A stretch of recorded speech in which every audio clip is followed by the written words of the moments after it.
Good day, my dear postgraduate students.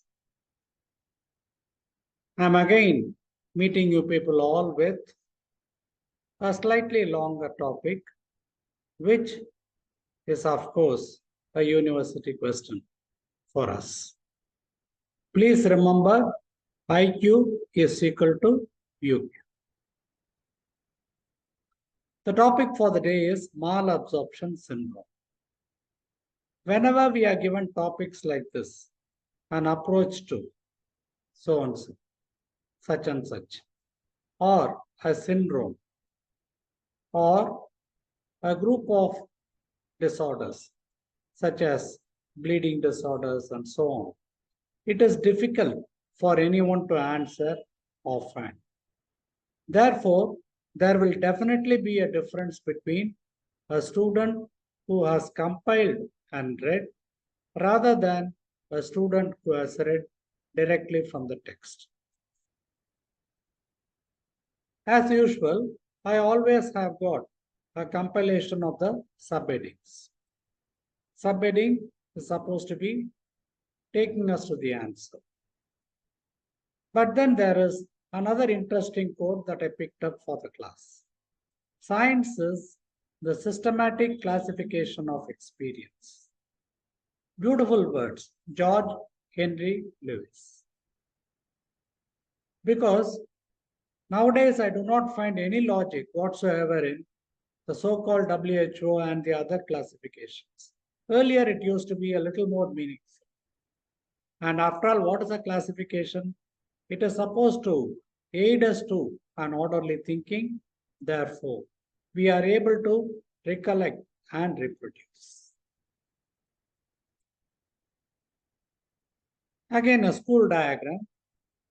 Whenever I talk about malabsorption, it is of course the GIT, perhaps from the stomach downwards. But what is most important will be the small intestine, the multiple loops of the small intestine over here. And even in these, it is the upper part of the small intestine that plays a vital role, whereas the lower part is slightly lesser in importance. Nevertheless, both of these are more important than the rest of the GIT put together. Always, malabsorption can be due to various disturbances. For example, there has to be a digestion by making the nutrients into smaller particles that are ready for absorption. And after absorption, there has to be a transportation. So these are three important things: fragmentation, absorption, transportation. And this is the area of the mucosa of the small intestine. And you have got so many microvilli that increases the absorptive area. And please do remember that even the cells have got multiple small villi. Classification. This I have taken from Robbins.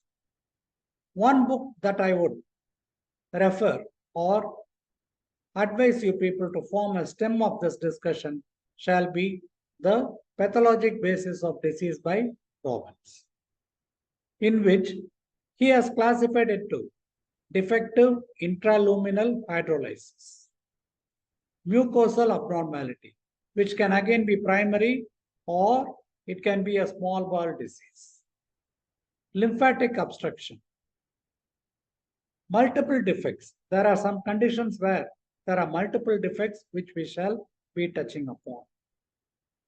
Unexplained, infection, drug-induced.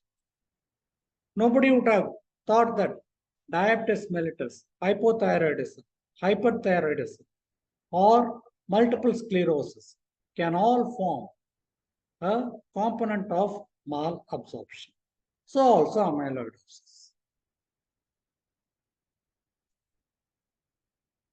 There are some general features of the malabsorption. And this is again a list that you people can go through very easily. Always do not forego this, because This will create a volume in your answer, which can otherwise look very pathetic. So weight loss, steatorrhea, there can be an edema because of the malabsorption of protein, bloating or flatus, macrocytic anemia in a case of megaloblastic, microcytic anemia, and so on. And other rare elements can lead to osteoporosis, vitamin A in follicular keratosis, night blindness, and vitamin K in the form of bleeding diathesis. Look at this beautiful saying of Robbins. I won't say it is part of the text itself. Malabsorption may be multifactorial. There are many such lines in the text running to a few pages only, but they are worth their weight in gold. There is another thing called as brush border disorders, in which the author mentions congenital causes, reduced mucosal areas, inflammatory causes. This is another way of classifying. And when I say congenital, look at this one. We will not be knowing most of these. There can be a lactose intolerance we would have heard of, and the child is avoided being fed with milk. But then there are so many other conditions. A short bowel syndrome and ileal resection can reduce the mucosal surface areas. Inflammatory causes can be celiac disease, any form of infection, a Crohn's disease, and autoimmunity. Malabsorption may not be associated with morphological changes when its origin is functional. Again, it is important. All these things, maybe there is an enzyme deficiency also, and I'm not able to diagnose any histological abnormality per se in the slide. This is one given in the list, and the credit goes to these two references. And please visit Priyanka Singh. Wonderful creations all over, and it is really worth going to. In fact, I have become an ardent fan of this. Heart nerve. There is some kind of a mnemonic that has been created over here. H, it can be hereditary. And A for amino aciduria, ataxia, etc. So on and so forth. Recessive. And T for the defect in the transport or in the tryptophan deficiency, which again can lead to many of these things. N for niacin deficiency, and U for something like, say, neutral amino acid deficiency. P for pellagra, photosensitivity, etc. And this again is supposed to be the manifestations. Difficulty in balancing the diet and then commenting on the stool as such. The heart nerves disease. It has got multiple other facets. Please go to biochemistry and other disciplines. Now, what are the disorders with malabsorption? Always, it is better to have a table like this. It can be used in multiple situations. For example, polycystic diseases of the kidney, then a malabsorption syndrome, and so on. So, on this column, I'm having a list of disorders and what are the features of these. Celiac disease and tropical sprue, both will be more or less similar with blunting of the villi, abnormal epithelium, lengthening of the crypts he mentions. Lower down in the crypt, there can even be mitotic figures that can be present. That is why celiac disease can go in for a malignancy. And one of them is more immunological, therefore plasma cells can be there. Whereas in tropical sprue, it will be more of lymphocytes and eosinophils. Whipple's disease, my favorite question and an MCQ. Bare skin rug appearance, foamy macrophages with PAS positive inclusions. ABETA-LIPOROTEINEMia, lipid inclusions can be there, and acanthocytes. This has to be changed. A-gamma globulinemia, there can be villus atrophy and absence of plasma cells. A-gamma globulinemia. So obviously there will be absence of plasma cells. Parasites, Giardia, strongyloidosis. Mastocytosis, mast cells can be there. Lymphoma, mainly a B cell. Amyloidosis, amyloid. And allergic, there can be eosinophils. I think it is quite easy for us, provided we know the correct list of it. We should not get lost. Let us see what is there in store for us in the subsequent months. Again, the Priyanka Singh, kindly see this one. The celiac disease or the sprue. This by itself has been asked as a question, and generally we do not go into that depth of it. It is a gluten-sensitive enteropathy, a kind of an antigen antibody. Therefore, there will be an increase in the plasma cells. So, what happens is there is the wheat protein gliadin that is supposed to be the cause for it, and this causes a destruction in it. That is happening in this. There are antibodies which are being produced against the wheat protein. There can be the other diseases that can be associated, such as dermatitis or diabetes mellitus. Always, whenever there is one autoimmune disease, think of something else. It will definitely be there. And coming to the microscopy per se, where I am much interested, it will be the atrophy of the villi. There will be broadening of the villi. There can be fusion of the villi. And then there is an infiltration with this. Also, the height of the villi are very much reduced. Look at this one, they are normal, and then there is a flattening and an infiltration. An antigen-antibody reaction is installed, caused by wheat protein gliadin, and it is non-tropical because we have got another one called the tropical sprue. It occurs mainly in childhood. There is loss of the villi, HLA, BA, DR3, and DC. B lymphocytes and plasma cells. This much I think we can very well remember. Look at this one. There is a normal mucosa wherein I am having tall villi. Tall villi, they are mainly meant to increase the absorptive and the secretory areas. There are the goblet cells and then there are the columnar cells, by which I can say that it is definitely a small intestine. And lower down, I find that this will be the base. Below that it goes, which is called the crypt. There will be the various cells, including the Paneth cells and so on. And there will be the cells which are capable of multiplying and differentiating. What we are seeing on the top are all differentiated cells. You will not get a malignancy out of this, but only out of the factors in the crypts. Compare, obviously, the diagram is very simple. I'm hardly seeing any villus over here.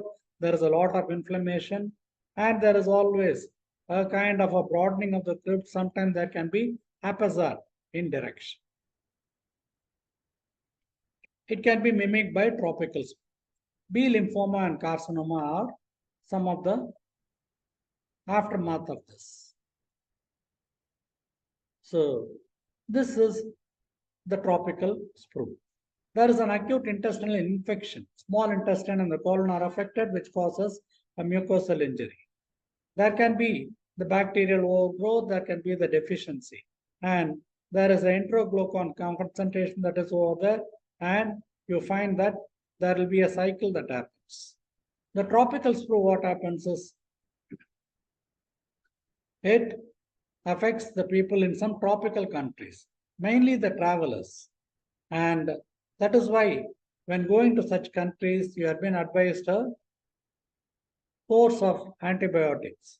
Also, the people who are in that will be affected. It is generally in the countries around the equator, Puerto Rico, Caribbean, these are. However, it is not common in Africa. Why, we do not know. It is similar to the celiac disease. There will be a mucosal atrophy, lymphocytes.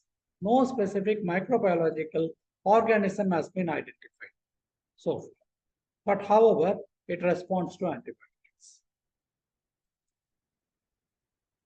Look at the tropical sprue, almost similar to this. So this is, both are patients of this. I find that there is a broad villus, hardly any villus over here, a total atrophy, and the branching of the crypts. Here, after the treatment, I find that there is a recovery, and the villus is back in stew. So this is on one side, the tropical sprue, you people will be able to write. Mainly mention the differences between the celiac disease and the tropical sprue. But what is this over here? In this, I'm finding something different. I hope you people are able to make a diagnosis. I am not going to give you any further thing. But be very careful. There is a subserosal fat over here, and then it appears to be climbing up. I think the clue is adequate. There are also some inflammatory infiltrate which is crossing. This is a muscular region. And there are some pale regions over here surrounded by darker cells. Probably they are the lymphocytes. I think the diagnosis is quite clear for you. Shall we see? So this again is a topical screw. Ultimately, you find malabsorption can be the outcome of it. So this particular, it is too much for us. You people can look at it in leisure and then write it. So there can be the villus atrophy. I am very much interested. There can be some substances like B12 folic acid. There can be bacterial infection as such. Defense mechanisms can be affected. There can be the bacterial overgrowth, maybe due to reduction in the peristalsis. Bacterial colonization again has been mentioned in all this. So tropical sprue, but as I told you earlier, the organism is difficult to identify. This is the Whipple's disease. So put in an endoscope. This also you people should remember. What will the patient be presenting with? What can be the enzyme abnormalities? What can be the other manifestations? And what can be the extra pathological investigations that can be done? Obviously, it is not pathology over here. It is an endoscope that is showing an appearance like this. It is basically a multi-system disease. In one of my classes on synovial biopsy, I would have mentioned the Whipple's disease. So also, it can cause a pericarditis and other things. So in this one, there can be rod-shaped bacilli, PAS positive, foamy macrophages can be over there. Some organisms such as Streptococcus and Shigella flexneri have been implicated in this one. Dilated lymphatics with lipid droplets can be seen. And once it was a fatal disease, now it has responded beautifully to antibiotics, but there is a chance of a recurrence. The other sites that can be affected can be the mesenteric nodes, synovium, CNS, cardiac valves, etc. And this is the typical bare skin appearance that I see, or a bare rug appearance. That is exactly how it will be seen. So you can look at it towards the end also. Bacterial overgrowth syndrome. Always normally you find that there is some kind of a semi-fluid or semi-solid consistency. There is a regular motion or a peristalsis, and there is also the discarding of material. Because of this, you find that there is no bacterial overgrowth. But there are some conditions where there can be a blind loop. Appendix itself is a blind loop. Imagine if there's going to be a very long appendix. Strictures, duplication can be over there. The dissecting aneurysm is a corollary for it. And hypo or eclohydria. Sometimes even in peptic ulcer, we can be having this. All this can lead to the bacterial overgrowth, which can be aerobic or anaerobic. There can be the loss of the physiological protecting mechanisms such as peristalsis, as I mentioned. Gastric acidity can also be reduced. Also the reduction in the immunoglobulins. And this incidentally is a bypass, which we be undergoing, and particularly with bariatric surgery and all that, we do not know where we are ending. I find that straight from the esophagus down to the intestine, nothing to be stored in the stomach, fine. That is a Roux-en-Y. And the next one is again a bypass surgery that is being done, jejunal. You will be getting samples of this to roll out an adenocarcinoma. Mechanism: excess bacterial load, deconjugation of the bile salts, inactivation of the lipase, as well as a mucosal damage. Okay. Food like your money should be working for you. Amazing saying. Enzyme deficiency. It almost falls with the first category. I find that there can be a disaccharidase deficiency. Congenital lactase is one. It can also be acquired. Lactose is not broken down, and this will lead to a reverse osmosis. This is the importance of it. A substance is not broken down, it leads to reverse osmosis. There is an absorption of material into the lumen, and then there is a watery diarrhea. In all these enzyme deficiencies, the first saying of Robbins, no mucosal changes. And there can also be a breath test, a hydrogen breath test. Bacterial fermentation produces hydrogen, which can be identified by means of gas chromatography. As you people take down the notes, you please find out how many of such investigations you can answer. After all, this can come as an essay question for us. An ABETA-LIPOROTEINEMIA. This is what I am seeing. I find that there can be the acanthocytes, which can be there. It is autosomal recessive, it is an inborn error. And you people can read up about it from Robbins. Now, this is ABETA-LIPOROTEINEMia.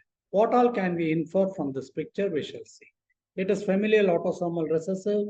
It is one of the inborn errors of metabolism, absence of apolipoprotein B. Now, if I observe the superficial cells, I find that there are a lot of this goblet vacuoles which are over there, indicating lipoprotein. Probably they are not getting absorbed, therefore there is a ABETA-LIPOROTEINEMia, which can be reflected in the peripheral smear by means of the acanthocytes that you people are seeing. Acanthocytes, they have got broad spikes, unlike the crenated RBCs. Whipple's disease, another favorite of mine. I told you about the bare skin rug appearance. In this one, I find that the villi are somewhat broadened because they are being infiltrated with cells. All these small dots are the nuclei, and surrounding the dots, I am finding some clear space. In fact, the size of a cell can be judged by the distance between two adjacent nuclei. So the nuclei are rather far off, so you divide them by 2, so it is a large foamy macrophage over here. So sheets of these foamy macrophages. And when a PAS is done, I find that there can be granular positivity. This positivity is, of course, because the intestine itself is a control for PAs. But then, why should I have this granular positivity inside? That is because of the bacterial fragments or factors that are there with them. Bacterial malabsorption. Courtesy NetMeds, a beautiful diagram of it. GRDS1.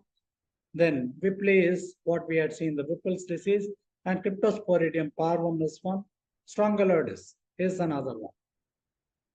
So these are all certain things. So over here, what do you see? I find that they are not entering the mucosa, they are more on the surface, they are slightly curvilinear. It is a trophozoite found in the lung. So it is a parasite as such. And there can be fusion of the villi. I find that it is broad and getting fused as such. Look at this region again. So this is a normal villus, but here they are getting fused. Here it is absolutely fused. Your diagnosis. This may be an exam slide, a slide that we are routinely diagnosed, courtesy web pathology. So this parasite can be having a whiplash diagnosis. So it is a case of strongyloides. So I find that there can be a filariform larvae over here, and there can be an auto-infection entering the blood, or it can go to the feces. Then there is also a male and a female, the eggs. From the soil, again, we can get it, causing a severe anemia. Also, it is known for extraintestinal migration. So this is a reference for it, a beautiful one for the previous picture. You people can go to it. Very rare ones can be features of it. But then when you mention very rare factors, you will rarely be correct.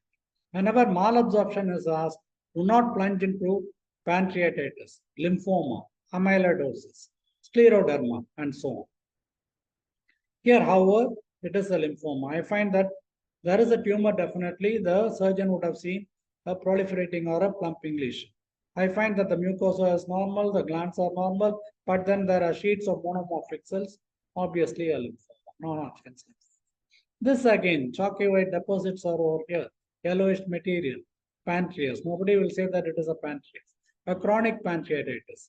Here again, obviously, there is going to be a reduction of the enzymes coming to the gastrointestinal tract, a difficulty in the digestion, assimilation, as well as absorption. Your diagnosis, something that I had projected earlier. Diagnosis is not the end, but just the beginning of practice.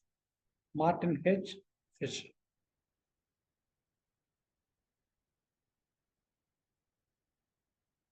So look at this.